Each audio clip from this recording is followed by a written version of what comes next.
Hello, welcome to Maths is Not a Mystery. Today we're going to be looking at converting between decimals and fractions, both directions, decimals to fractions, fractions to decimals. Decimals and fractions are two different ways of saying exactly the same thing, and it just depends on what format you're being asked to use, because you can mean exactly the same if you talk about something in decimal form or if you do it in fraction form. Now, to start off with, rather than convert and calculate things, we're going to look at this little line here of fractions, and these are ones that you really have to know. You shouldn't be wasting your time working these out. These are ones to commit to memory. So a half, just remember, I'm sure you know, a half is 0.5. A quarter is 0.25. 3/4 is 3 lots of 1/4. 3 lots of 0.25, pretend it says 25. 3 lots of that would be 75, so 3 lots of 0.25 is 0.75. If you've got a 10 on the bottom of your fraction, then basically it's very simple. 1/10 is 0.1. So 3/10 is 0.3. And 7/10 would be 0.7, and so on.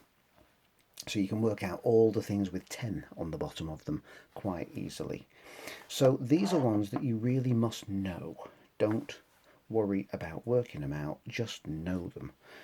But what about if you have something like this, 1/8? You might need to figure out how to turn a fraction into a decimal if you're going to be doing something with calculators, because you can't type fractions into most calculators. So you have to convert them into decimal form so that your calculator can start working with it. Now, 1/8 actually means 1 divided by 8. In other words, how many 8s in 1? That's how you do it on paper. But of course, how many 8s in 1 is 0 remainder 1. You can't type that into a calculator anyway, can you? So when it's a remainder like this, all we do is we put a decimal point in and we make this have a string of zeros. Doesn't matter how many zeros. You might have too many, or you might have to keep adding them until you've finished the question. If it's how many 8s are there in 1, none remainder 1, we put that 1 there. So how many 8s in 10 now, that says. That little bit there says 10. How many 8s in 10? Well, there's 1 with 2 left over. Put that 2 against the next 0. How many 8s in 20 is the next line down? How many 8s in 20? Well, 2 8s are 16, so that's going to be 2 with 4 left over. Put that there. That now says 40. How many 8s in 40? There are 5. And that's actually worked out exactly right. If it hadn't worked out right, we could have added more zeros on there. Now, that's how you do it on paper. You won't normally have to do it on paper because most of the questions that involve you converting fractions into decimals will be on your calculator paper.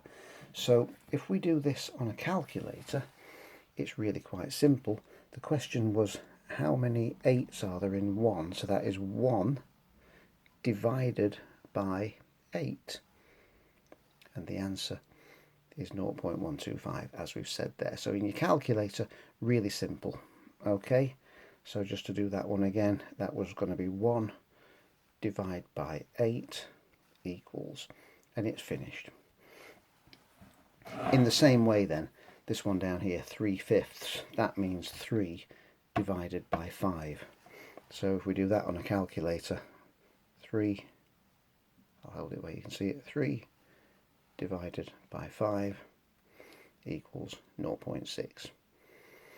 Okay, so most of the time it's going to be on a calculator, and that's all you have to do for it. That's quite straightforward then, isn't it? Calculating those things. We'll just write the answer down there. And that's really it for moving from fractions to decimals at this level. Okay, so it's either you know them or you do top divided by bottom, typically on a calculator. What about going the other way?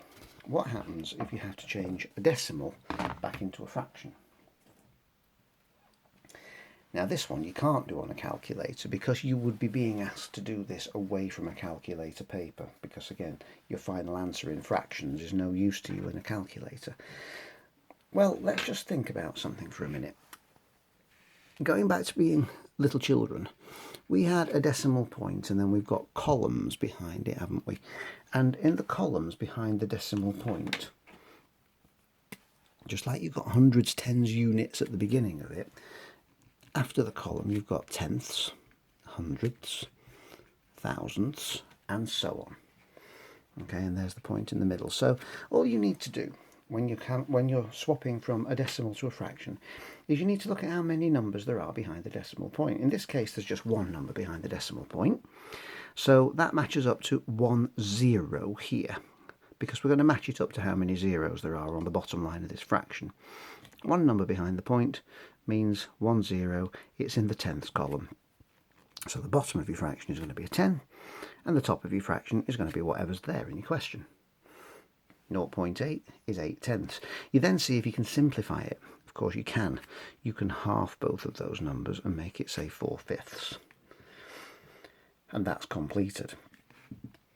Now the next one down, 0.64, there's two columns behind the decimal point, which takes you 2 steps back, the same as the 100 with 2 zeros in it. So your bottom number in this fraction is going to be 100, and this is going to be 64 over 100.